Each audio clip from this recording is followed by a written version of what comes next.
I wanted to create literature, no matter what the human cost would be. I wanted to create something which was enduring, something which was meaningful. My whole journey about writing has been to sensitize myself so that I can sensitize my readers. Mumbai is a mother city. She's like a benevolent mother who you take for granted. You use her, you abuse her, but she's there for you. And that's when I realized that what I really want to write about are the metaphysics of the city. Mumbai is a city of polarities. There's darkness and light. There is defeat and resolution. There is empathy and there is adversity. Mumbai is being botox. There is this commercial anxiety to make it something which it is not. I always ground my fiction in non-fiction because for me, I don't work with plot. I find plot is a very contrived attempt to hook the reader. I realize that social realism is most effective when it is delivered as emotionally taut narrative or it's delivered in a light, frothy way. Hi, in today's episode, we have with us Murzban F. Shroff. He's a Mumbai-based writer. And I'm extremely elated to have him with me today. He has published his fiction with over 75 literary journals, a dream that most writers have, in the US and UK. He has received 7 Pushcart Prize nominations among the most honored short story prizes in the US. He is also the recipient of the John Gilgun Fiction Award and the Bacopa Review Fiction Award. Shroff's story collection, Breathless in Bombay, was shortlisted for the Commonwealth Writers' Prize in the Best Debut category from Europe and South Asia, and rated by The Guardian as among the 10 best Mumbai books. His novel, Waiting for Jonathan Koshi, was a finalist for the Horatio Nelson Fiction Prize and has been published in India, China, and the US. His India collection, Third Eye Rising, featured on the Esquire list of best books of 2021.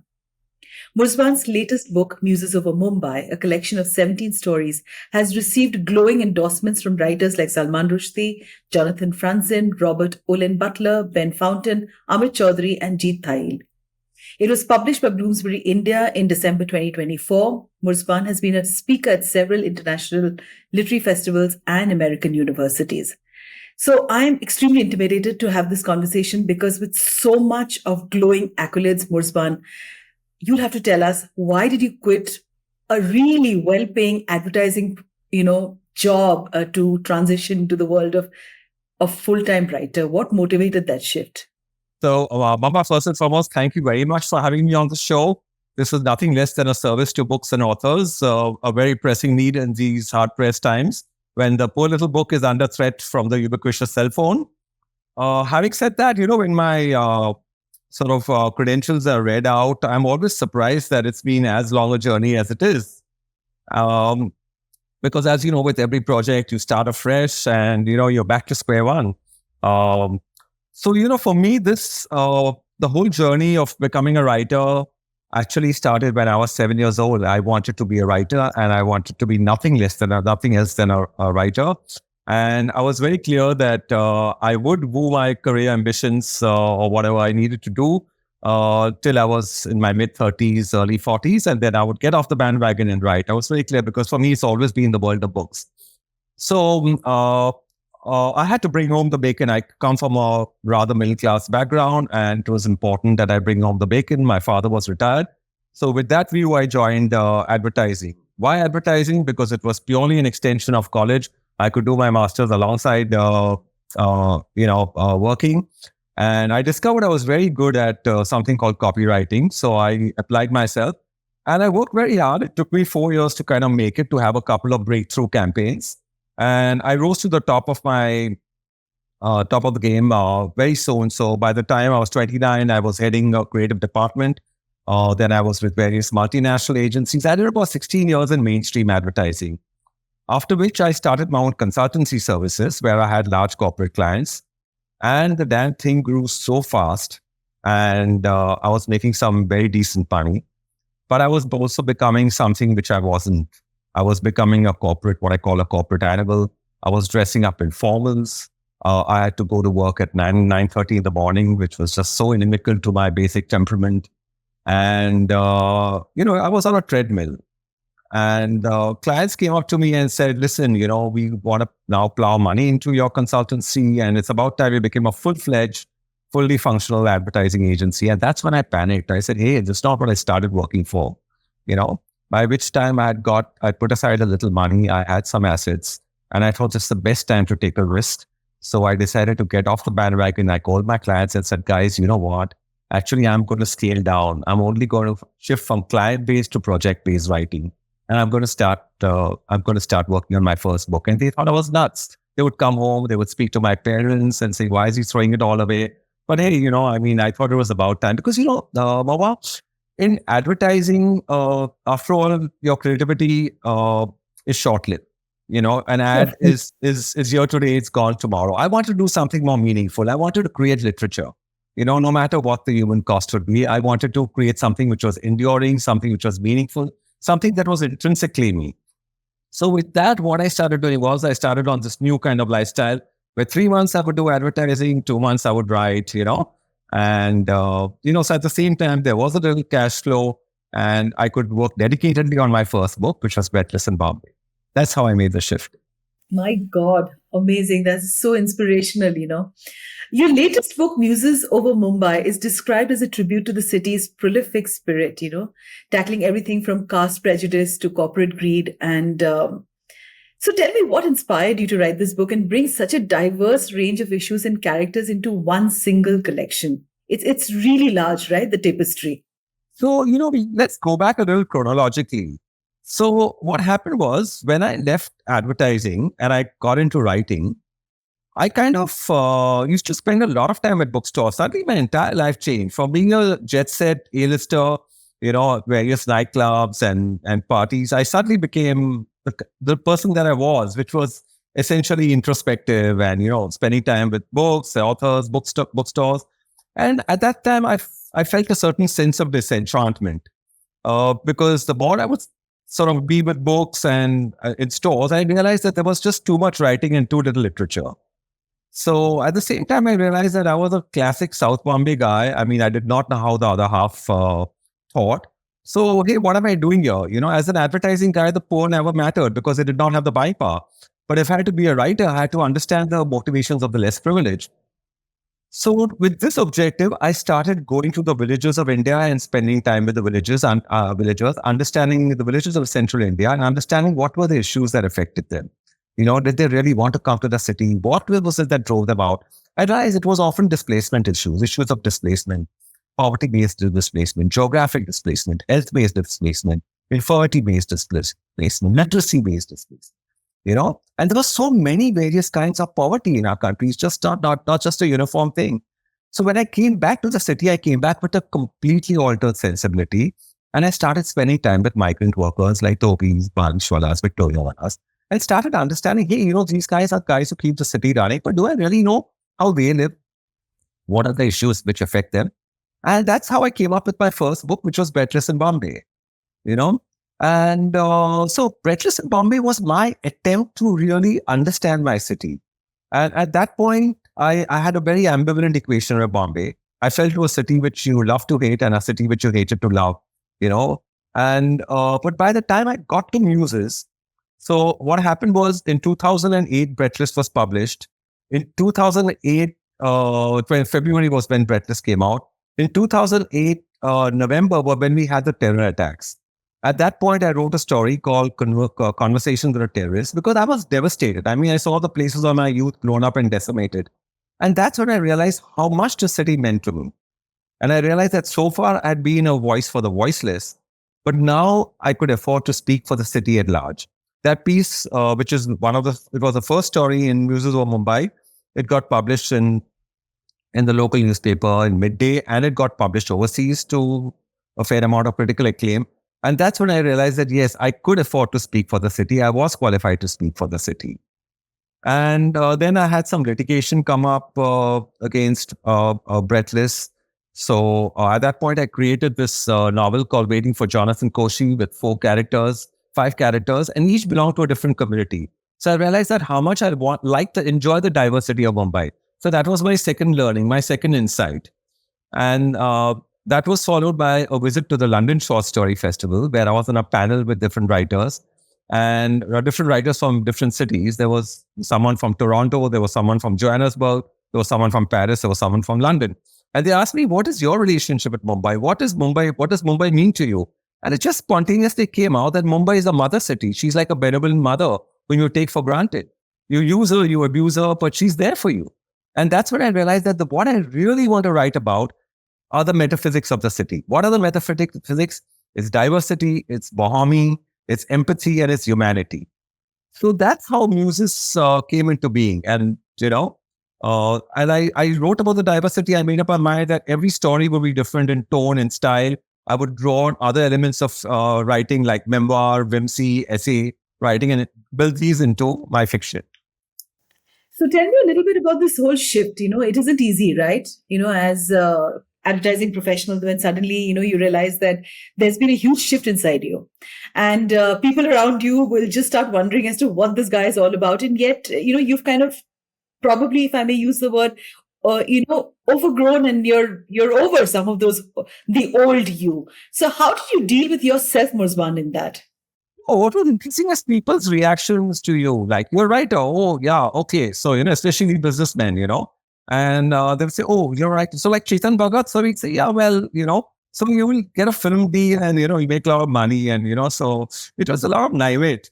But as far as I was concerned, I was very clear about two things, that advertising and writing were antagonistic to each other. Because with advertising, you create illusions. With writing, you destroy illusions. You peel away layers of artifice. Absolutely. Mostly in yourself. So my whole thing was that my whole journey about writing has been to sensitize myself so that I can sensitize my readers. So, even when I'm researching outside my milieu, I'm researching with migrant workers or in newses, there are so many characters. For example, I wanted to explore this whole thing about caste prejudice in newses. So there's a story called Hafta, and I decided to make it a romance between this feisty 22-year-old rag picker woman, okay, and this very rigid, prudish, Brahmanical constable, Tiwari. And I wanted to, I wanted to have this romance between them. And Tiwari cannot go ahead with this relationship, though he really likes and admires this girl, because he's bound by his caste, and she's very determined, she's flirtatious, she's kind of provoking him. So I was working, when you're working outside your milieu, you work a lot trying to understand where these people are coming from and where they want to go with their aspirations. I would spend a lot of time observing them, speaking to them and understanding what are the motivations that really drove them, So I found my work process very fascinating and very interesting, because that fueled my own learning curve, which is so Absolutely. critical. You learn a lot about the people in the city, and a city as large as Mumbai. So how did you ensure that your characters authentically really reflected Mumbai's diversity and also the complexity?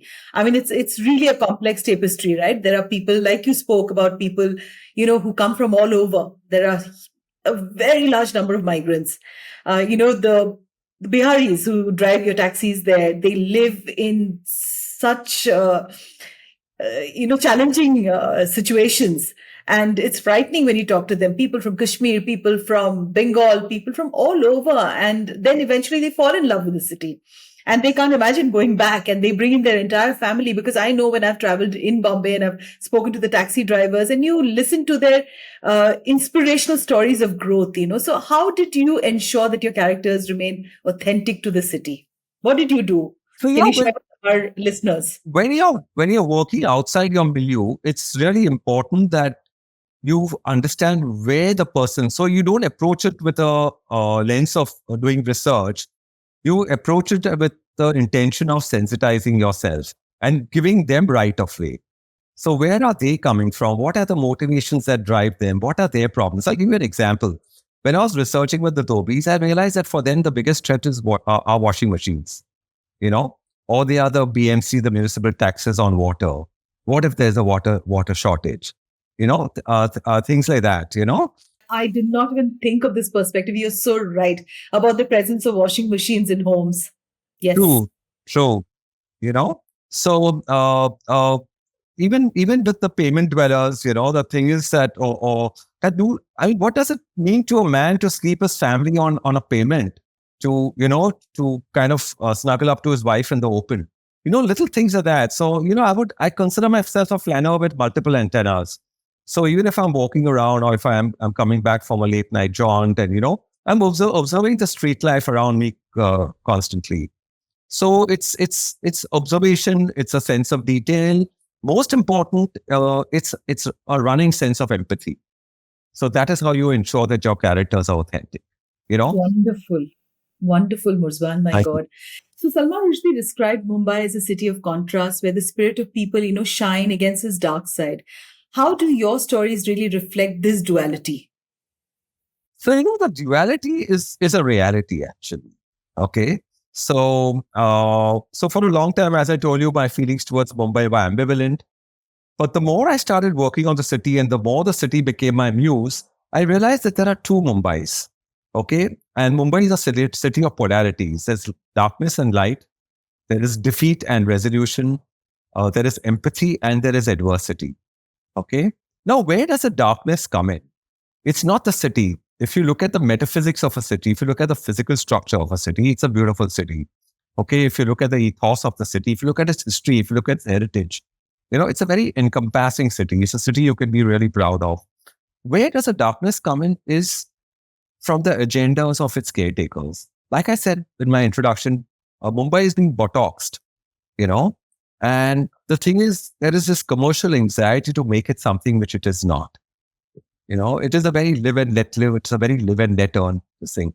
Just suddenly building these gated communities. I'm not against development, but this random ad hoc development, on a small lane which is barely 20 feet, this thing you have high rises coming up. So to kind of answer your question, the duality between light and darkness, and as Mr. Rushdie very well articulates, is the difference between the ethos of the city and the malified intentions of its custodians. The trinity of builder, politician, civic official. Let me give you a small anecdote. So there was a time when I used to when I used to go to a small little workplace, which I had a very bohemian little address. And it was in an old Art Deco building. It was on the third floor. And the water supply kind of stopped, was truncated. So I went to the municipality and I went with the clerk in the waterworks department. I said, hey, my water stopped and you guys better do something about it. So he said, oh, sir, why are you doing this thing, fussing about it? You put a water pump, So you install a water pump. So I said, no, I can't do that because just a couple of days ago, there was an article in the newspapers cautioning us that anyone who puts a water pump is liable for a penalty. And it's illegal. So he said, Saab, if someone comes, you give Chinappa, So I said, wow, I mean, this system is kind of breeding this whole thing.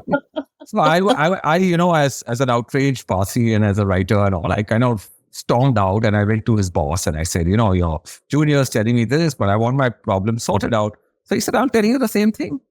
So I said, hello, but you guys are going to penalize people. And this was a front page article, in the papers. So he says, no. He said, how am I supposed to give you water, Mr. Shaw? Look at the number of high rises coming up in your area. So I said, but who's given permission for that? You guys, the municipality. No, sir, not us. The other building proposals department, not our department. So I started thinking, I said, if you feel that, if the feeling is that you don't work for the same organization, how are you guys ever going to feel that you work for the same city? I mean, you're so divorced. You're so divorced from reality and you're so divorced from your sense of duty, So I just found that very strange, sort of thing. Quite like the whole thing in India about chai pani de dena. Yeah, and now that's why I have a story in Muses Over Mumbai called I think it's called The Lady at the Bank, where every time I analyze the word adjust, sir, adjust kalona, adjust is such a broad term. Under that, you tend to make the most horrendous compromises, and that so defines us, So now I'll tell you, Mohua, so, now let's talk about this duality, which is such an interesting point that you brought up. Where does the light come in? Yeah. Where's the lightness in the city? So now take an example for example, when I use public transport a lot. It keeps me very grounded. So when I travel in the second class compartment of a local train, it is always the commuters there who tip beggars, or they will buy something from the salesperson. Often you realize they don't need it, but they're buying it to support the trade, Or if you see when the municipality or the police raid these street hawkers, immediately they are given shelter in construction sites, ajao, or in doorways of buildings. So that is the camaraderie, that is the bohemi. And that is what, again, I captured in Muses Over Mumbai. The street camaraderie. So in Hafta, you have Sushila, who's this rag picker. Okay, and there's a street fight going on. There's this gypsy man who's drunk, and he's about to stab his wife, who's a gypsy, because she's standing up for her little daughter. And so she does this, just just plunges in and grabs hold of the knife, and risk her own life to save another woman. And that's the kind of street camaraderie that exists, you know.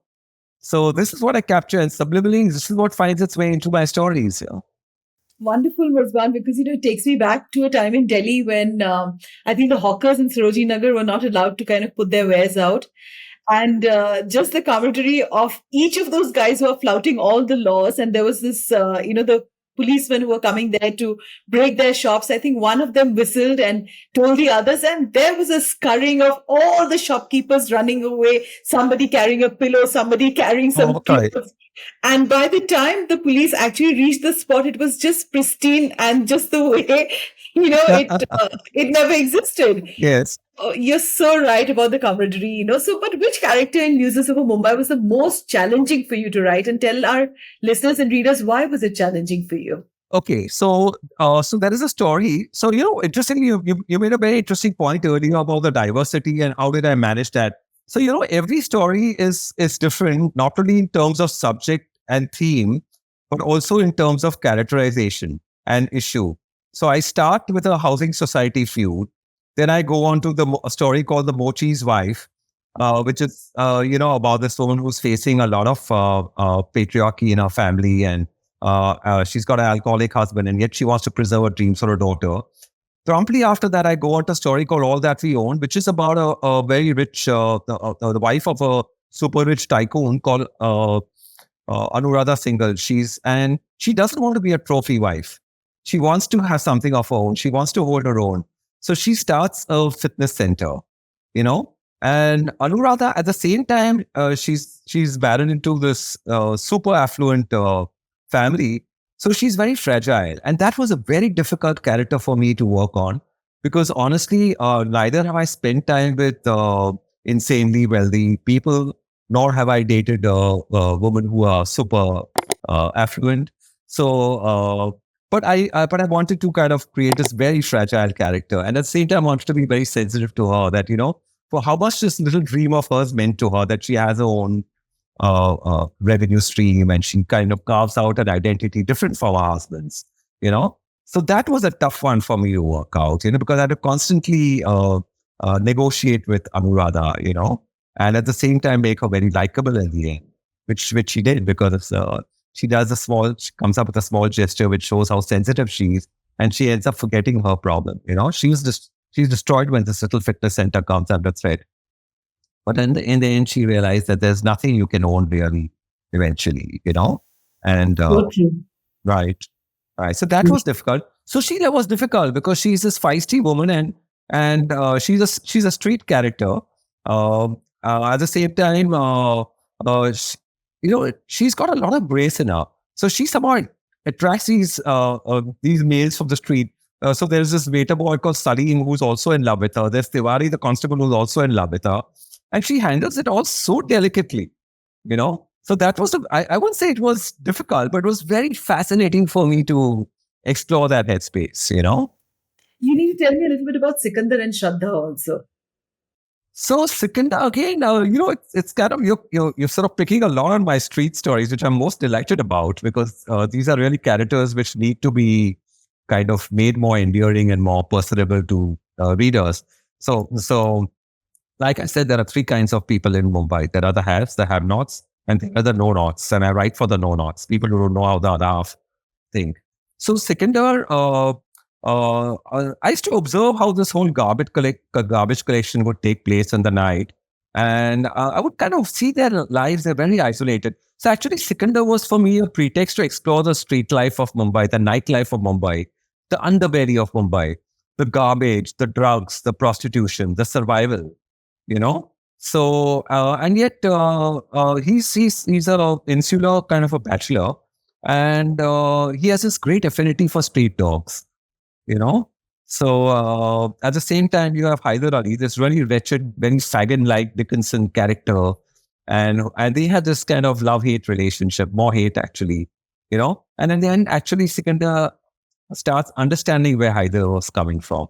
And there again, I kind of, it's these are just characters, my characters just vehicles to explore larger issues. So what I wanted to, one of the questions I asked myself is, when I was writing the story, that how do newly arrived migrants survive in the city?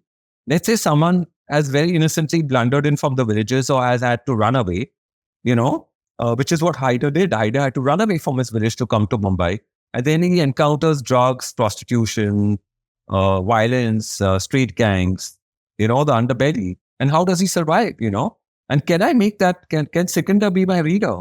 So if I can make Sikandar understand that, hey, I can definitely convey that to my readers, So Wonderful, wonderful. So for Muses Over Mumbai, some stories really required extensive research, right? Police had procedures, or the lives of the new migrants. So what was your approach to finding, fiction, in fact? So I always ground my fiction in nonfiction. Because for me, I don't work with plot. I find plot is a very contrived attempt to hook the reader. I mean, of course, it's important for some writers, and for many writers, it's important. But since I'm more in the literary space, I work with characters and issues. So I have to work, since I'm working with issues and I get very taken up with issues, I have to do research if I want to be authentic. And I always end up doing much more research than I need, because that becomes my own learning curve. And it gets embedded, and then the subconscious absorbs that, and then it comes out as a narrative flow. And since I work a lot with social realism, I realize that social realism is most effective when it is delivered as emotionally taught narrative, or it's delivered in a light, frothy way. Okay, you mentioned police procedural. So that's a story called The Earth Shall Be Enjoyed by Heroes, where activist doctor, very well intentioned, but he takes up for various civic issues, suddenly finds himself at the receiving end of a rape investigation, of a rape charge. Now, I had to kind of figure out how is that investigation completed, because he has this super competent police officer, Inspector Bedekar, who himself is trying to redeem himself in his own eyes. And I had to kind of go into police procedures for that. So I had to interview 4 assistant commissioners of police and figure out how is it conducted. And while I was speaking to them, said, Mr. Shroff, this is something so relevant what you're doing, because the Maharashtra State Women's Commission receives on an average of about 4,000 complaints of rape every year, every year, out of which over 2,000 are fake complaints. So I said, I need to get my facts right, if I have to kind of explore this whole issue. So I kind of spoke to them, then I would call them up and reconfirm whether I'm on the right track. So it's kind of important to make it authentic, because that's how you create literature. Absolutely. Your debut book, Breathless in Bombay, faced litigation and significant challenges. So how did you kind of evolve as a writer through such a difficult time, of like constantly appearing for all the court cases, and some of them were ridiculous. So just tell our listeners a little bit about that. So it was kind of Kafkaesque in a sense, because I was very naive. I thought I'd written my first book. It did extraordinarily well. It had been shortlisted for the Commonwealth Writers' Prize. This was in February of 2009. 2008, I published it, but 2009 is when I was nominated for the Commonwealth Writers. And I said I'd done my bit. Okay, I was in a very good place. I was working on a novel on the transgenders of Mumbai, the Hijda community. And I was in this very, very absorbing, dark zone, where I was just me and my characters. And I get a call from a journalist at the midday saying that, Mr. Shroff, I want to speak to you about this criminal complaint against your boys. What are you talking about? Anyway, cut a long story short, some guy had filed a complaint saying that, under section 156B, saying that I'm trying to incite communal tensions and I'm trying to spread communal disharmony because of the use of a word called Kati. And my instinctive reaction was, because, you're kind of successful at that point and you're brimming with generosity and largesse. So I said, look, this poor gentleman is misguided. Please call him to your office. I'll personally come down and set the record right. And she called me back to say he's very angry. He said, I want to meet you. He's going to see you in court and behind bars. I said, wow. Anyway, so he had filed this complaint against me and my lawyers. So I consulted a lawyer friend and a very senior solicitor in a top-notch legal firm. And he said, listen, this is definitely a political conspiracy. The National Assembly elections are around the corner, 2009, right? So we had the National Assembly elections coming up in May. This had happened in April. And he said, you go underground. So underground, I mean, where, what? So I just went, I packed my bag and I went to, I broke the news to my parents and I went to stay with a friend in Colaba. And the next day, this reporter wrote an article, very provocative headline, saying that me not Gati, me Marathi. And all hell broke loose, then we started getting phone calls threatening us. There was a lot of hate mail, on the website saying Shroff should be burned at the stake and, usko marna chahiye, usko bhaga dena chahiye. And at the same time, there were fans of the book coming out in support of the book. So this spiraled out of control. I stayed underground for a week or so, but then I came forth. I told my lawyers, you know what, I'm going to go and face the cops. They said, no, you're crazy. You don't know. This could all be a massive conspiracy. And, we never know, the cops could be part of it. I said, no, I mean, I'm a resident of the city. I've written a responsible book. I'm going to go and face them. So I went and I convinced the cops. I mean, I spoke to them. They also, it was very macabre because I was being questioned and in English, but the answers were kind of typed into Marathi, and I was supposed to sign a statement in, where the answers were in Marathi. I didn't know what I was signing. So anyway, I explained I gave my whole reasoning to a cop, say, hey, listen, this guy has used the words of a villain. Okay. And it's a character in my book. So he's used those words to paint me as a villain. It's not me saying it, it's a character saying, right? So anyway, then the matter kind of subsided for a bit. At that point, I went to the US on a reading tour because of the Commonwealth Prize shortlisting. When I came back, my parents told me that they'd been receiving threatening calls and, they were being because they didn't want to disrupt my US tour. So I decided to take them on. I challenged them in the High Court. And that's when they counter-filed against me in South India for obscenity, for another story. And then they played this very macabre game where one day if my hearing was in one court in Mumbai, the next day it would be in a court in Kodaikanal or in Madurai. And that went on for 2.5 years. Long story short, I stood up to them. I had no support from any writer based in India, but I got a lot of support from my writer friends in the US and from my editor in the US. This was first published in New York. And I conclusively won all the cases. But of course, it came at a price. It took away about 2.5, 3 years of my life. There was a financial drain. There was an emotional drain. And, but you know something, Mohua? I asked myself this question, that what if I had to go through this again? Would I? Because it's part of the territory. And I said, yes, because I would never have understood what the real India is if I hadn't sat around the courtrooms day after day, waiting for my cases to come up. And for, facing all those adjournments, seeing how well equipped my adversary was with lawyers, with funds, I would never have kind of realized that. And second thing is that, you have something like major betrayals and minor betrayals. So, there are people who you think would stand by you, move away, and you have support from the strangest of people, who go on to become life friends. Yeah. So it was a great, I think it was a great life learning for me. Yeah. You changed after that. Interestingly, I also thought, and then the High Court dismissed my case, saying there is nothing in the case because the police found me innocent. At that point, my adversary, the complainant, conspired with a magistrate in a lower court and got the case reopened against me. And at that point, I thought that, listen, if I'm going to kind of be sued for something I did not mean, then I might as well write what I'm going to say, what I really want to say. So I actually found my voice, and my writing became more vigorous. It became more candid, and I think I genuinely found my voice. I created Koshi, my novel, Waiting for Jonathan Koshi, where I could satirize things. And the question I asked myself in that novel was, what is success? Is success something you take for granted? Is it gratification? Or is it success? Success is just being yourself, right? And also and can you really understand India? I mean, India is an enigma. Can you really understand India? So that my novel came out of that. So yeah, I mean, I guess out of darkness into light. So, Murzban, for someone who writes about Mumbai so vividly, I think I would really like to know what's your daily ritual, in the city. And that's something that I need to copy if I were to go and write, about any city. So any spots that you feel is an inspiration that strikes you, or what is it that you do, I consider myself a very committed and a very disciplined writer. It's like what Faulkner said, that if you want to be a serious writer of fiction, it's 99% work, 99% talent, and 99% discipline.